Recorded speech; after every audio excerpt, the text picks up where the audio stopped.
Olá, está começando mais uma edição do podcast Verbo Impactar. E hoje nós começamos com uma pergunta. Você já parou para pensar sobre quais efeitos na sua saúde têm as mudanças climáticas? Que tipo de doenças isso pode trazer? Você já ouviu falar em termos como ansiedade climática? Pois a nossa convidada de hoje é Camila Maia, que é cientista ambiental e vai trazer um pouco desses conceitos e falar também sobre os impactos na saúde da crise climática. Camila Maia, que também é autora do Desabafo da Terra, um livro voltado para crianças, mas não só para crianças, para os pais dessas crianças também, trazendo a questão da conscientização ambiental. Seja muito bem-vinda, Camila. Obrigada, gente, pelo acolhimento, pela oportunidade. É uma satisfação estar aqui com vocês. Satisfação nossa. E eu gostaria de começar essa prosa, essa conversa aqui no nosso podcast, falando um pouco sobre essa questão da ansiedade climática. O mundo já vive muitas ansiedades. A economia, o tempo que está passando muito rápido, a questão do trabalho, as disputas, muitas vezes comerciais, vários interesses. E agora a gente também lida com essa questão do clima. Como que isso afeta o nosso emocional, o nosso psicológico, esse nosso bem-estar? Pois é, acho que esse é um tema muito relevante de se trazer, né? Porque todos os dias a gente se depara com notícias novas em relação ao clima, né? Com enchentes fora de período ou que vêm de forma abrupta, secas, estiagens que são históricas, que não tinham acontecido há muito tempo. E todo dia tem uma notícia que é o dia mais quente, que é o dia mais quente, né? Então a gente acaba se deparando com esse conceito de ansiedade climática, né? Ou ecoansiedade. Isso tem atrapalhado muito as famílias, principalmente a parentalidade, né? Na questão de pensar como que eu terei uma criança, que mundo que eu vou deixar para um filho, ou se eu colocaria alguém no mundo, num mundo assim, né, que a gente tá com uma previsão que não é tão boa, tão agradável como antes, que a gente conseguia que a previsão era a mesma, mas que a gente conseguia ignorar de alguma forma, né. As mudanças climáticas bateram na nossa porta, não se trata mais lá do urso polar que fica distante, lá nas geleiras, né, não se trata apenas dessa extinção ou do derretimento das geleiras, mas se trata de algo que está muito próximo de nós, né, de todos, né. Os idosos já sentem isso na sua saúde, as crianças também são as mais acometidas, são os grupos mais vulneráveis, né, às mudanças do clima. Sejam com as ondas de calor, que a gente tem visto também, infelizmente alguns óbitos por ondas de calor, né. Em Paris a gente teve aquele grande evento de morte em massa por causa do calor extremo, e aqui no Brasil a gente também tem tido alguns episódios desses, né, por exemplo, até o que levou a falecer uma pessoa num evento da Taylor Swift, né. Então, a gente tá isso é uma situação de não só ambiental, mas de saúde pública, que a gente precisa de políticas públicas adequadas, a gente precisa repensar não só, o impacto à saúde humana e o impacto ambiental que a gente, por meio de ações antrópicas, a gente acaba provocando, mas toda uma forma de consumir, né, o consumo de produtos, a nossa forma de se desenvolver, né, ela tem que ser repensada, porque se a gente não repensar, se a gente não, voltar um pouco para nossa relação com a natureza, a gente não vai conseguir falar de um futuro que seja saudável para todos os seres e todas as pessoas, né. E hoje, quando a gente fala em ansiedade climática, você citou aí o exemplo do calor. Uhum. Agora a gente está saindo de uma onda de frio, em momentos que são inesperados. Hoje a impressão que todo mundo tem é que não há um controle mais, nenhuma previsibilidade em relação à natureza. Essa ansiedade pode se desdobrar em quais outros sintomas físicos, se a pessoa não olha para isso? Como que a ansiedade em si se traduz no corpo, qual é a sensação que ela acaba acarretando, e se não olhada e não cuidar dessa ansiedade, pode virar o quê, Camila? Pois é, assim, eu não sou uma profissional de saúde mental, né, mas eu acho que é algo que nos acomete, né, então como pessoa que também sente essa ansiedade, eu acredito que a nossa ansiedade atualmente ela tá se sobrepondo, né. Como você falou, a gente tem essa relação com a tecnologia que já nos, dá alguns gatilhos, a gente tem muita informação com pouco tempo de elaboração, e a gente também está totalmente desconectado da natureza, a gente está muito mais no mundo virtual do que na presença, né, do que no foco. Então, a questão da ansiedade climática, quando a gente está enfrentando períodos, longos de seca, por exemplo, como que isso impacta, uma população que vive de produção, alimentar, né, que ela vai perder ali uma subsistência.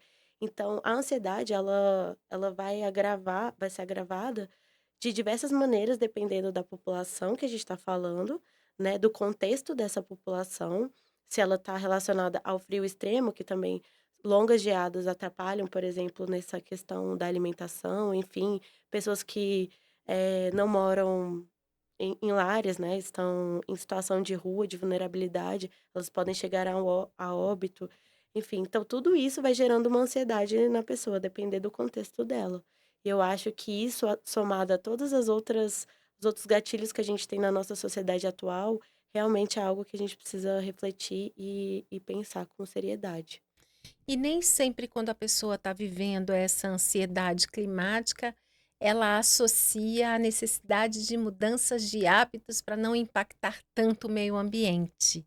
E imagino que seja um pouco isso que te fez querer começar a escrever, para trazer uma conscientização maior sobre a importância do papel de cada um. Sim, com certeza. Assim, eu sempre quis dar voz a quem não tem, né, eu sempre tive essa preocupação desde criança.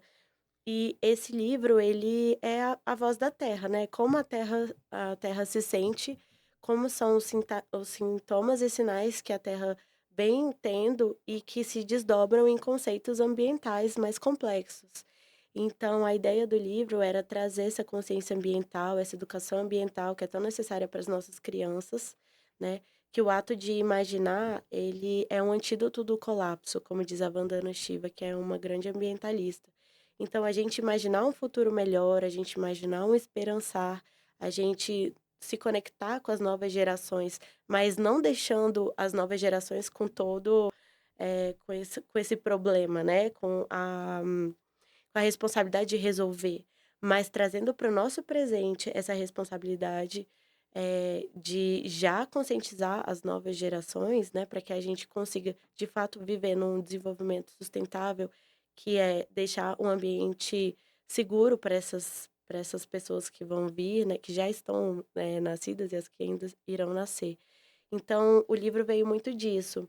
E a ansiedade climática nesse contexto, foi muito de pensar como os pais estão tendo desafios de lidar, né, com crianças voltadas mais para a tela, né, a gente está numa disputa com as crianças em relação a esse ambiente virtual, e ao mesmo tempo com medo do que a gente vai deixar para eles. Então como que a gente traz essa união de gerações para poder ter um movimento de cura, de regeneração, de reconexão com a terra, e isso é um pouco muito do que eu tenho escrito em outro livro, né, como que a gente traduz essa ansiedade em ações concretas, para que a gente possa promover mudança, né, e promover o impacto socioambiental. E qual foi o clique que te fez querer escrever esse livro? Então, eu tenho um filho de 6 anos, né, e ele tá numa fase de alfabetização, já aprendeu a ler, e eu tenho lido muitos livros e muito poucos livros falam sobre uma questão ambiental.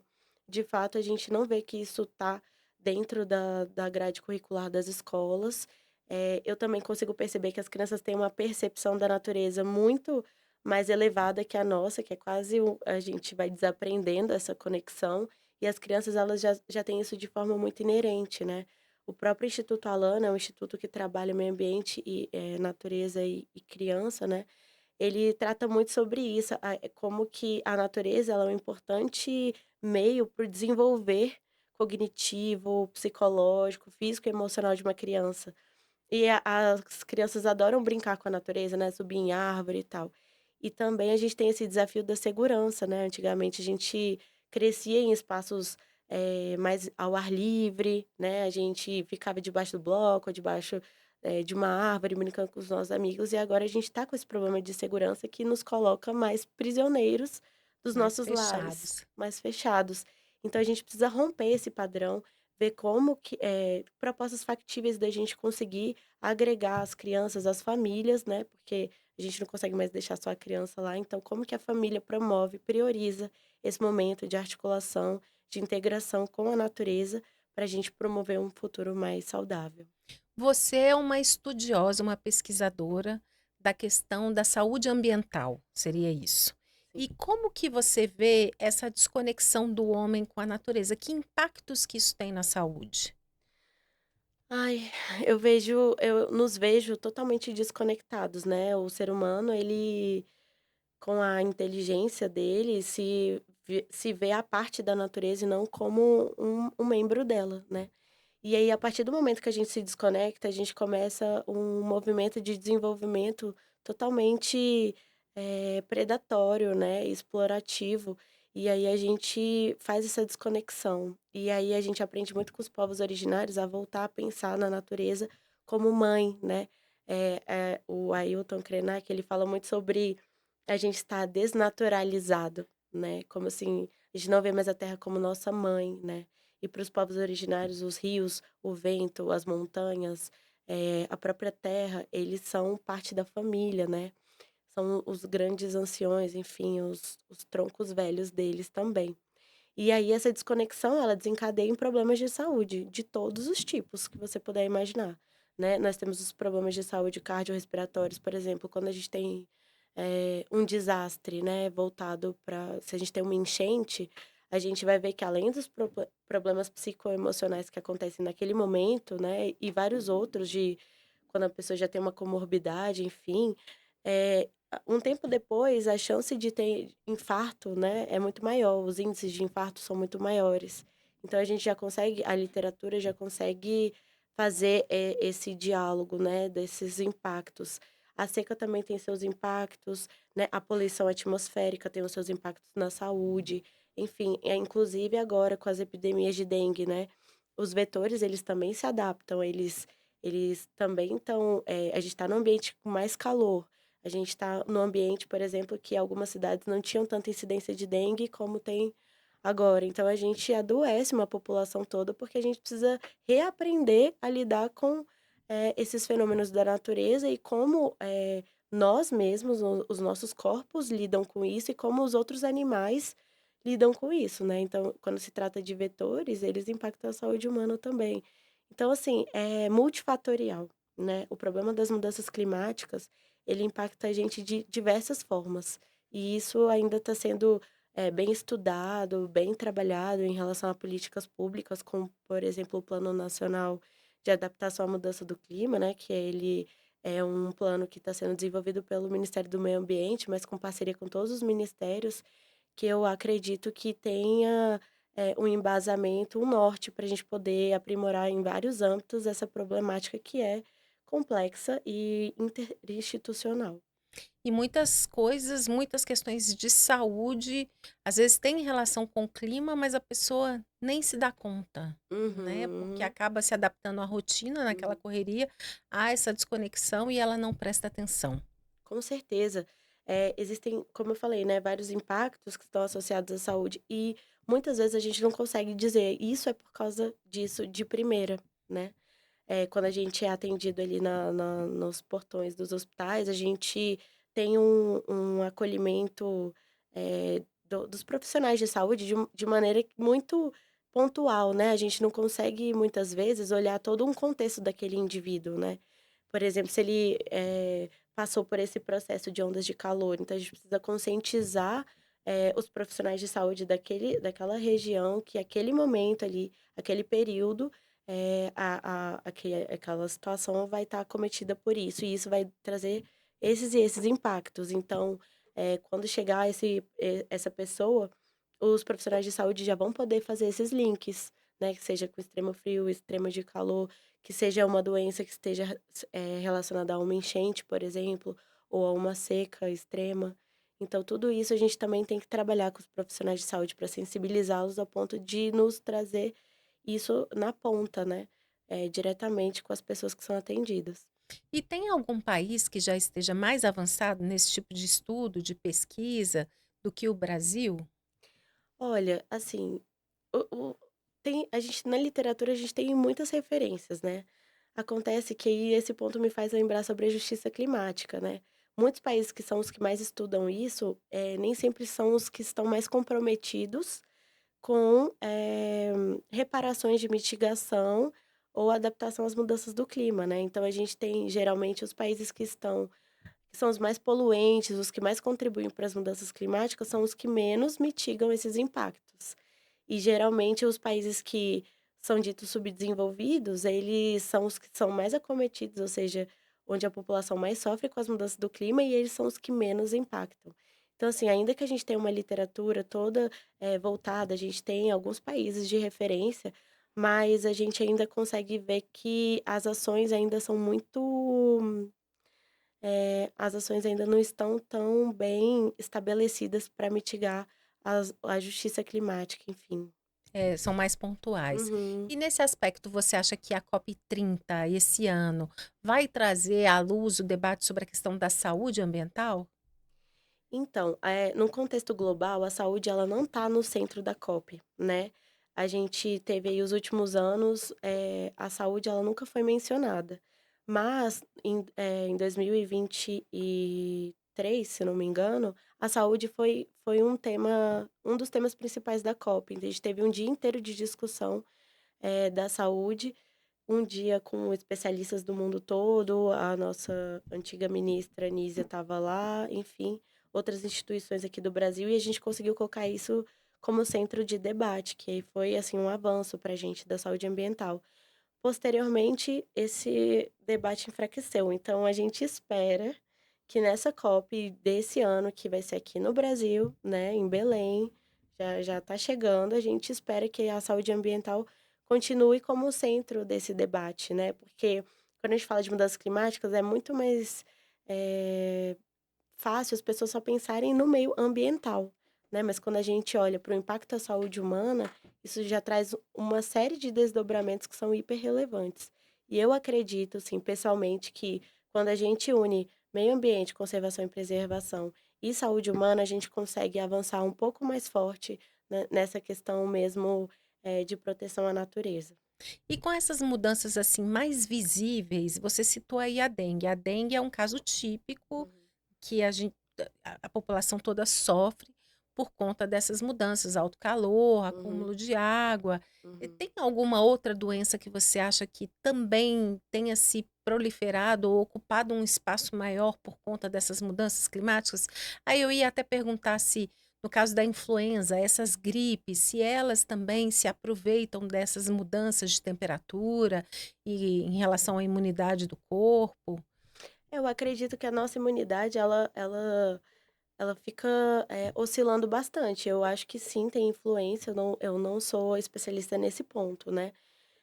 Mas eu acredito que a gente ainda está estudando padrões de novas enfermidades que estão acontecendo por decorrência das mudanças do clima. Então algumas já são mapeadas, outras provavelmente a gente ainda vai identificar, mas a gente tem muita essa questão do trato respiratório, né, o quanto ele fica prejudicado, não só pela questão do clima, mas também pela questão da poluição atmosférica, né. Então a gente acaba tendo um aparelho ali mais frágil, com uma imunidade mais baixa, que nos leva a ficar adoecidos com maior frequência. Então sim, tem relação. E qual é o papel das crianças? Já que a gente vai falar do desabafo da terra aqui, qual que é o papel das crianças que vão chegando nesse mundo novo, em que já não é o mesmo mundo que, né, os seus pais vivenciaram antes, e quais contribuições cabe aos adultos deixar para essa nova geração? Pois é, eu gosto de brincar que a gente sempre ia empurrando com a barriga, né, pra próxima, e aí a fatura chegou no nosso colo aqui, né, não dá mais para adiar. Então, o papel das crianças, eu acredito que a gente não tem que responsabilizá-las, mas que a gente tem que pegar pra gente e pra gente ser corresponsáveis, né. Então, as crianças elas são o futuro, se a gente conseguir conscientizá-las, se a gente conseguir tratar dessa questão de reconexão com a natureza de uma forma mais sólida, a gente consegue ter uma geração que vai respeitar a natureza. Eu acho que isso ainda está muito distante no momento atual, né? Porque a gente nós fomos criados para pensar e se desenvolver, em lucrar, em se destacar economicamente, mas a gente não foi criado para pensar num mundo mais justo e equânime para todos os seres, né? E saudável também. Então eu acho que é um papel da nossa geração trabalhar com as crianças hoje e, consequentemente, trabalhar com os nossos pares adultos para a gente poder promover uma mudança, porque as crianças estão chegando agora num cenário muito mais devastador, né? Assim, ainda que a gente consiga frear a forma de consumo, frear os modos econômicos e o capitalismo em si, a gente ainda vai continuar aumentando a temperatura da Terra. Mesmo que a gente parasse tudo agora, um, dois, três, paramos, a Terra ela tem um delay, então ela vai continuar aquecendo um pouco mais. Isso significa que a gente precisa repensar, e é repensar de todas as formas, né. Então, eu me preocupo com o futuro das novas gerações, eu sou mãe e ainda que não fosse, eu me preocuparia, e eu me preocupo muito com o que a gente está fazendo hoje. Eu acho que esse livro é uma das coisas que eu posso deixar de contribuição, de semente, para a gente ter um futuro, um pouco mais justo. Mas isso só vai acontecer se todo mundo aqui tiver, essa consciência, né, se entender que esse livro, ah, não é o meu, é um livro que crianças precisam ler, que pais e crianças precisam dialogar sobre depois que fizerem essa leitura juntos, que a gente precisa promover uma mudança de comportamento, uma mudança de visão e entender todas essas outras nuances que são tão, importantes. Eu acho que esse livro ele é uma pequena semente que gera um debate importante, mas que vai abrir lacunas e lacunas de debates que são necessários para nossa sociedade. E eu queria que você contasse um pouco sobre o enredo desse livro, A Uhum. Terra Desabafa. E a Uhum. Lu é uma espécie de psicóloga? Isso, exatamente. Assim, o Desabafo da Terra é um nome que eu acho que chama um pouco de atenção, porque todo mundo é um pouco fofoqueiro, né, aí tipo: "Ai, que tá desabafando? O que que tá acontecendo ali naquela conversa?", que eu quero entender, né, até porque eu conheço a Terra. Então a gente já sabe, né, a gente tem essa relação. E aí eu percebi que o título chamou essa atenção, e a ideia é justamente a gente personificar a Terra, porque é tão difícil a gente querer proteger uma coisa mais abstrata, né, a Terra, assim, o planeta, ele é tão grande, as pessoas não têm essa dimensão. Quando você consegue personificar, a gente consegue gerar mais empatia. E a proposta desse livro é que a gente tenha mais empatia com o nosso planeta. Então, sim, o enredo do livro trata-se da Terra ali no naquela galáxia, no sistema solar, e aí os outros planetas olham para ela: "Nossa, como ela é linda, olha, ela é toda verde", né, já que os outros planetas não têm a mesma coloração. E a Lua, que é aquele satélite natural que está sempre ali orbitando a Terra, ela está mais próxima dela e consegue ver que ela não está tão feliz assim, né. Ela está passando por algum processo. E aí a Lua chama a Terra para conversar, para entender que processo que a Terra tá passando, quais são as emoções que estão rolando, quais são os sinais, sintomas que estão acontecendo ali.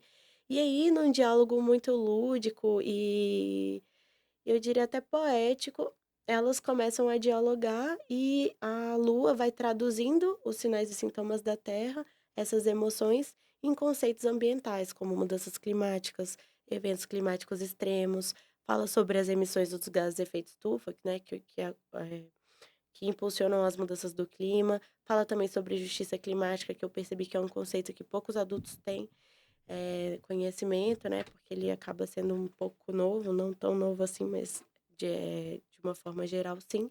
Então ele acaba ensinando conceitos complexos de uma forma um pouco mais acessível, que é uma ciência afetiva, que eu chamo, que é uma coisa que eu gosto muito de trabalhar. Um bate-papo bem leve para crianças praticamente de todas as idades e que também traz conteúdo para os pais. Você falou que, inclusive, crianças abaixo de 4 anos podem acompanhar as ilustrações e entender um pouco, já começar com essa alfabetização, né, Uhum. ambiental. Sim, exatamente. Eu não vejo que tem restrição de idade, eu acho que, dá para todas as idades consumir esse produto, eu acho que é relevante.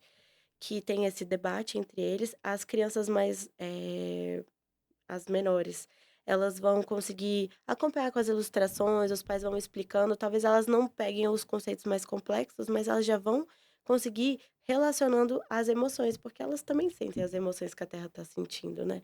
Que seja raiva, que seja tristeza, que seja, enfim, outros tipos de sentimento. Já as que estão em alfabetização já conseguem, inclusive, absorver esses conceitos mais complexos. E isso se estende a crianças um pouco mais, né, numa fase de adolescência também impacta. E até adultos, como eu já vi, né, com esse livrinho rodando um pouquinho aí, porque a gente lançou ele muito recentemente. Então não tem contraindicação, é para todo mundo. E a gente aqui agora, a gente sente as emoções da Terra? Com certeza, a gente tá o nosso planeta tá adoecendo e a gente tá adoecendo junto com ele, né. Tudo que impacta o nosso planeta também nos impacta. Se ela fica sufocada com a fumaça, a gente também fica, né. Se ela aquece demais e fica com febre, a gente também acaba tendo sintomas. Se tem aqui no Brasil a gente não tem tanto, né, mas furacões, tornados, terremotos, são muitas coisas que tem no nosso planeta. Então, acaba que isso impacta totalmente a gente. Enquanto a gente não entender que nós somos completamente interrelacionados com o nosso planeta, que tudo que a gente faz, se a gente cavar aqui, vai vir de outro lado de outra forma, a gente precisa pensar sempre no equilíbrio do ecossistema. Sem equilíbrio, a gente também não vai ter chance de permanecer vivo. Sem terra não tem humano, né? E aí, falando um pouco das políticas públicas em relação à questão ambiental, à saúde ambiental e até a questão da educação climática nas escolas, pegando o gancho do seu livro. Um desejo seria ou será Uhum. levar esse livro para as escolas. Com certeza. Eu acredito que tem como a gente promover parcerias de fomento de debates nas escolas, não só da leitura em si, aquela leitura lúdica que também acho que funciona com algumas crianças, mas de trazer a partir desse livro debates importantes que são necessários. Então, eu acredito que eu vou trabalhar para isso, para que esse livrinho ele possa entrar numa grade curricular das crianças, que ele possa ser utilizado por professores, por educadores, né, por cientistas ambientais e pelas famílias como um todo, né? Porque eu acho que a educação não se dá só na escola, se dá em casa também. Então eu acho que a gente precisa dar espaço para trabalhos assim, que são impactantes, né? Que tem força de impactar, força de modificar, força de abrir um diálogo, um debate importante e que a gente não vê ganhando tanto protagonismo hoje em dia. E você está escrevendo um outro livro que é voltado para os adultos, para os pais, Sim. para a forma como os pais devem lidar com esse tema dentro de casa. E aí eu queria que você falasse um pouco sobre esse processo, já é um livro maior, com mais conteúdo, queria que você trouxesse para a gente e também falasse assim um pouco sobre a que você atribui essa falta de letramento ambiental nas famílias, nas escolas. O que está faltando para a gente ajustar isso? É, então primeiro vou na parte do livro. Bom, em relação e me lembra depois a essa última que eu posso esquecer. Mas em relação ao livro, o processo dele foi muito engraçado, né, porque é como se eu tivesse desde criança escrevendo esse livro, assim, né, essa percepção. Eu trago algumas questões pessoais de vivências para ilustrar como isso pode ser feito e o que me inspirou, mas eu tenho trazido dados, né, dados científicos, conceitos científicos, e eu tento tratar nesse livro de uma linguagem acessível, ainda que eu fale de ciência. A ideia desse livro que é para adultos, né, eu ainda não tenho bem o título, mas é algo, mais impactante para que a parentalidade consiga trabalhar com as suas crianças, ao mesmo tempo que trabalha consigo mesmo esse tema, com ações mais práticas. Então, assim, não é só falar sobre o tema, é o que eu posso propor para essa família, enfim, para esse responsável e essa criança, em termos de integração com a natureza. O que que a gente pode fazer hoje para a gente ter um impacto melhor no futuro? Então, o desafio é pensar em ações práticas também, e não só ficar no nesse campo teórico, que também é importante, né. E em relação a Não, aí só uma pergunta relacionada a isso. ah, O que a gente pode fazer hoje diferente para impactar menos o meio ambiente, dentro dessa ideia desse livro que você está escrevendo? Sim. Então, o básico, né, que todo mundo, quando vai falar sobre meio ambiente, fala de reciclagem, né, de resíduos e tudo mais. Mas eu acho que a gente pode ir um pouco além. Eu acho que a gente tem que pensar na nossa forma de consumir. Eu acho que cada dia, até tem a Shopee para dizer, né, cada dia se inventa um produto novo que a utilidade dele às vezes é muito baixa ou ela é totalmente assim, talvez não seja tão útil assim, né? E, às E vezes, irrelevante até, né? irrelevante, mas aí que é bonita, mas aí e o estímulo que a gente tem de consumo, né, que você tem que comprar o carro do ano, você tem que comprar a roupa da tendência, você tem que enfim, tudo isso que a gente é estimulado muito a consumir, né. Tem até um documentário da Netflix que fala sobre isso, que eu esqueci agora o nome, mas fala sobre o quanto a gente é motivado a consumir o tempo inteiro e se sentir, às vezes, inferior, porque não tem algo que às vezes é totalmente inútil, né. Então eu acho que aquele conceito de minimalismo, que às vezes também perde um pouco de uma identidade, por alguma ótica, mas traz pra gente os elementos que são essenciais pra gente viver. E eu acho que a nossa forma de consumo é o maior perigo para o nosso planeta, assim, sem dúvida nenhuma.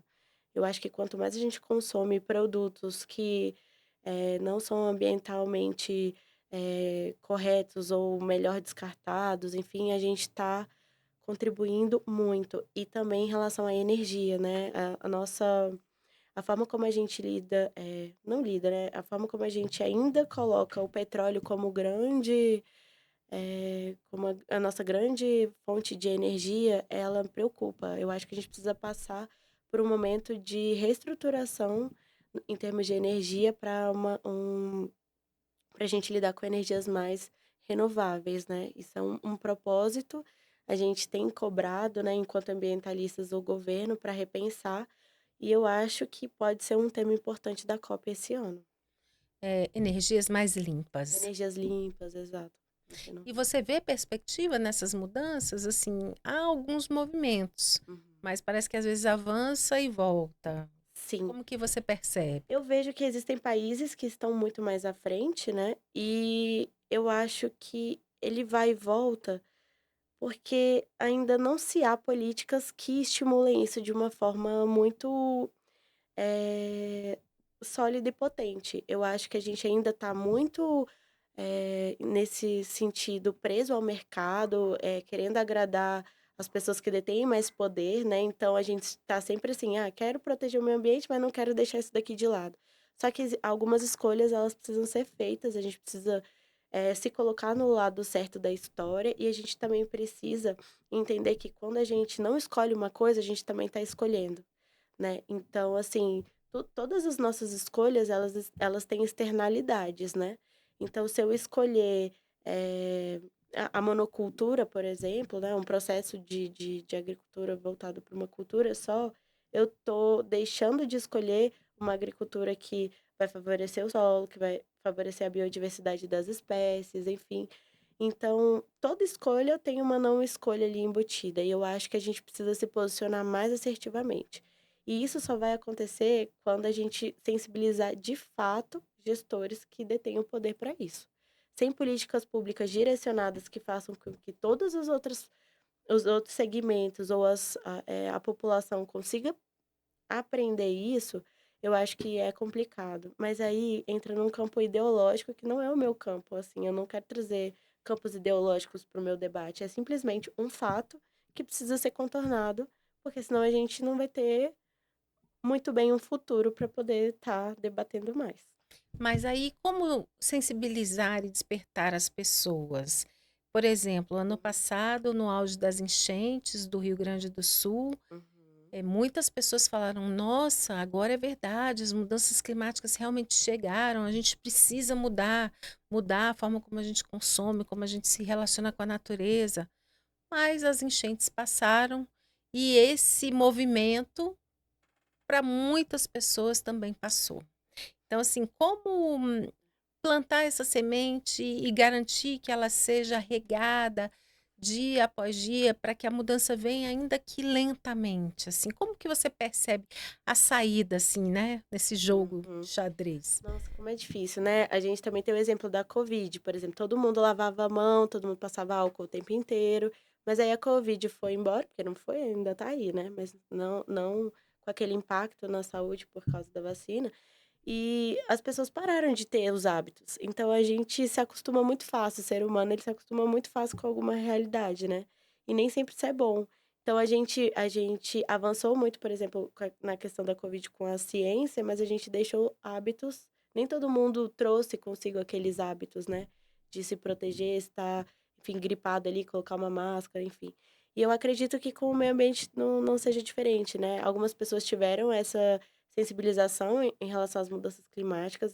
Eu adoraria que não precisasse de coisas tão devastadoras para a gente se sensibilizar em relação a isso, mas enfim, esse é um caos que vai ser rotina, né, então não tenho boas previsões para isso, então provavelmente vamos ter novamente, enfim, coisas parecidas, mas ainda assim o que me preocupa é que pessoas vivenciando isso, não acreditam, né, existe essa questão do negacionismo climático, isso aí é muito claro ainda também. Então para a gente ir, trabalhando com isso, eu acho que só na base da educação ambiental, seja com as crianças, seja com os adultos, a gente vai ter que bater nessa tecla, até que isso vire uma coisa mais ampla. Mas, assim, eu não vejo outra forma, assim. Porque a gente aprende muito pela dor, né? Mas, como você falou, tem a dor, passou já, volta aquele mesmo estilo. Então, assim, é um desafio.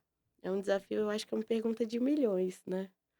E aí eu ia até te pedir para sugerir para quem estiver nos assistindo, que às vezes tem um sábado, um domingo em que está com a família e vai passear no shopping ou vai comer num fast food cheio de plástico. Uhum. eh, Como é que dá para trocar isso por hábitos mais saudáveis, né? Que rotinas podem ser criadas que Hum. contemplem uma aproximação da família de uma forma mais equilibrada com a natureza? Uhum.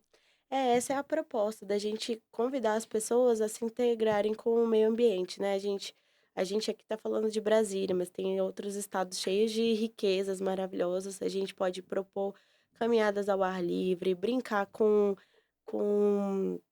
fazer experimentos com pedacinhos de graveto, enfim, são brincadeiras que pra gente pode não parecer legal, a gente sempre quer dar um brinquedo melhor, mais atualizado para os filhos, mas eles adoram brincar com a natureza, com itens que a natureza fornece. Então eu acho que é muito importante a gente sempre priorizar. Então, se eu tenho um final de semana, isso vai fazer bem para minha saúde mental, isso é comprovado que isso faz bem, né. A ecoterapia, ela é muito importante pra gente, essa conexão com a natureza nos faz muito mais saudáveis do ponto de vista físico e mental e emocional e espiritual também. E isso a gente leva para as nossas crianças, então é um convite sim, que a gente vá para a beira do lago, que a gente vai fazer um sup, né, que a gente, vá correr na natureza, vai brincar com a grama, vai ficar numa sombra de árvore lendo um livro, enfim, criar momentos afetivos voltados para a natureza. Eu acho que isso faz com que as crianças sintam essa necessidade de cuidar, de preservar, né, e eu acho que não falta espaço para isso.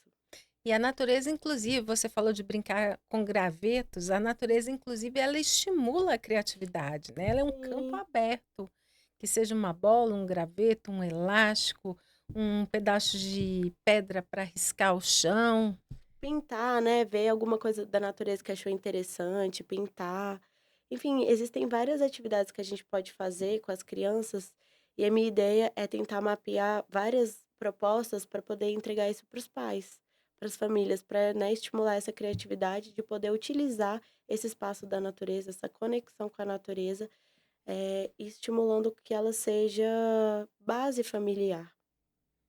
E aí eu te perguntava lá atrás, por que que você acha que hoje as escolas e as famílias não dão tanta atenção para o tema meio ambiente dentro de casa?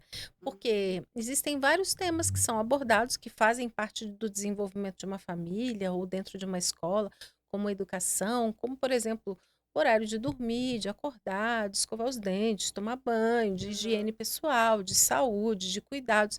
Mas o meio ambiente muitas vezes passa despercebido nesses dois ambientes, familiar e escolar. A que você atribui isso, Camila? Eu atribuo isso à forma como a gente foi criado, uma forma exploratória, colonizadora, que faz com que a gente não enxergue o meio ambiente como algo importante de ser preservado. Então, se a gente tem isso, o mesmo parecido com o machismo, né, se a gente tem essa relação de dominância, de exploração, isso já está muito enraizado, então isso não é passado mais de pai para filho, né. Isso é diferente quando você visita uma aldeia indígena, quando você, está conversando com povos quilombolas ou ribeirinhos, eles ensinam isso desde criança, essa ouvir, saber respeitar os animais, os seres, entender que existem lugares que são sagrados, enfim, tratar a natureza como sagrada, ela é importante para esse passo. E como diz o Ailton Krenak, né, que é esse grande líder nosso, que nos traz para uma ancestralidade. Se a gente não voltar esse passo atrás, a gente não, que o que seria dito por alguns como regressão, na verdade, essa reconexão com o meio ambiente é o que vai fazer essa transformação. Então a gente precisa tratar a natureza como sagrada, como membro, membro da nossa existência, né, da nossa vida, não só para nos fornecer subsídios, né, mas também para nos fornecer vida, né, para nos ajudar a viver, não só existir, não só consumir, não só ter as coisas, mas ser, né, ser muito mais do que ter. E aí, falando sobre vida e em sobre ser, a gente sempre gosta de contextualizar aqui no Uhum, podcast que o nome Verbo Impactar surgiu dessa ideia de que todos possamos conjugar o verbo juntos. Eu uhum, impacto, tu impactas, ele impacta, nós impactamos. uhum. Porque quando a gente impacta junto, isso é exponencial, isso tem muito mais força e vai Com muito mais longe. certeza. E aí eu queria perguntar para você, nesse contexto todo, né, da sua experiência, cientista ambiental, focada em saúde ambiental, com essa expertise em escrever, o que é impacto para você e como que você aplica isso não apenas no trabalho, mas no seu momento mãe, no seu momento mulher, Hum. profissional? Nossa, impacto é uma palavra que está sempre no meu vocabulário e de várias formas, né. Seja no impacto ao meio ambiente, que a gente fala muito, o impacto à saúde humana, né, tudo aquilo que acomete, que modifica, que transforma, né. Seja, nessa parte de educação, seja como pessoa, né, a gente impactando, sempre tentando deixar um legado positivo, um legado de luz, um semear importante. Então, essa palavra impacto, esse verbo impactar, ele tá, na minha jornada, sempre, assim, eu tô sempre tentando pensar como eu posso impactar conscientizando, impactar no trabalho, impactar as pessoas, impactar as crianças, impactar, na transformação dessa sociedade que eu vejo que tem muito potencial. Quando a gente vê uma catástrofe dessa e a gente vê o potencial do ser humano de se solidarizar, né, aquela corrente de amor incrível que aconteceu, eu só gostaria que a gente não fizesse isso só em momentos de tragédia. Se a gente fosse capaz de impactar da mesma forma que a gente age numa resposta, né, por exemplo, nesse caso a uma emergência climática, se a gente fosse capaz de impactar dessa mesma forma no dia a dia, a gente teria um mundo muito mais lindo de se viver, né. Então eu acredito muito que impactar é algo que é de responsabilidade de todos nós, mas impactos positivos. A ideia é não esperar as emergências climáticas para se mexer, para mudar. É Exatamente. fazer agora, para mudar Prevenção, né, o futuro. preparação e prevenção, mitigar e adaptar. A gente não quer só responder, a gente quer se antever. Então a gente quer mitigar e adaptar às mudanças do clima. Falando em legado, quando Hum. você olha para o futuro, você que tem uma filha de 6 anos, Filho. filho de seis Uhum. anos, quando você olha para o futuro, quando ele tiver 26, daqui a 20 anos, que mundo que você gostaria de ver? Eu gostaria de ver um mundo, que fosse menos acelerado, que fosse mais conectado com a natureza, com os saberes tradicionais.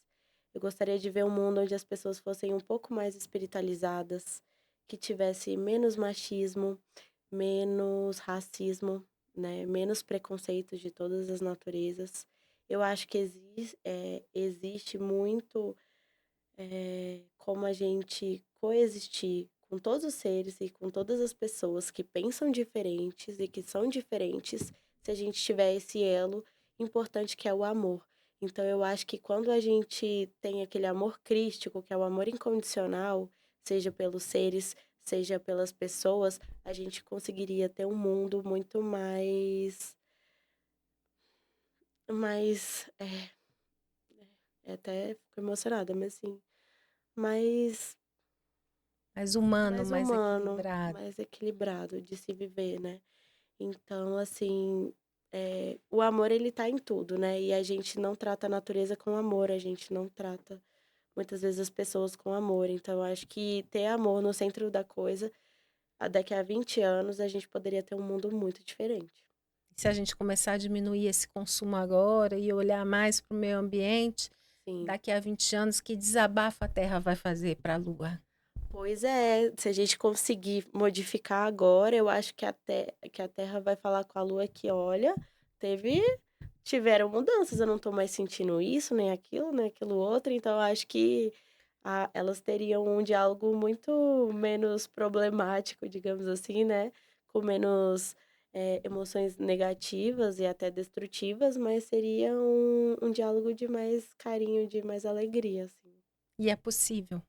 Eu acredito que sim, mas eu acredito que, eu sou a pessoa que acredita, assim, total, mas eu acho que isso precisa de muitas pessoas, de um engajamento coletivo, assim, exponencial.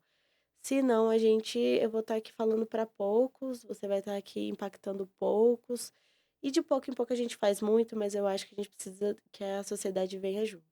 É aumentar essa egrégora. Exatamente. E quem quiser conhecer mais sobre o seu livro, o seu trabalho, como é que te acha? Bom, eu tô lá no Instagram, @camormila, tem um amor no meio do camomila.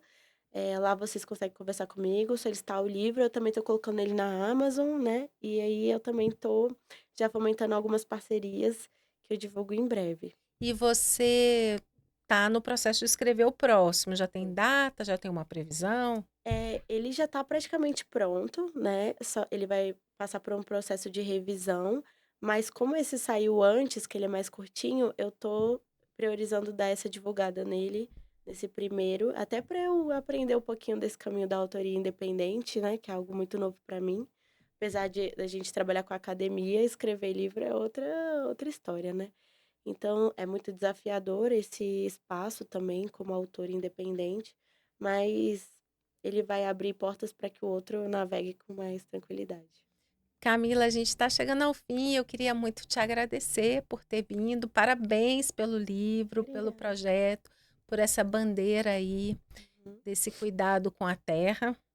E a casa aqui está sempre aberta, o Verbo Ai, Impactar. Quando você amei. quiser voltar, Tá ótimo, obrigada, viu. Gratidão, gente. eu que agradeço.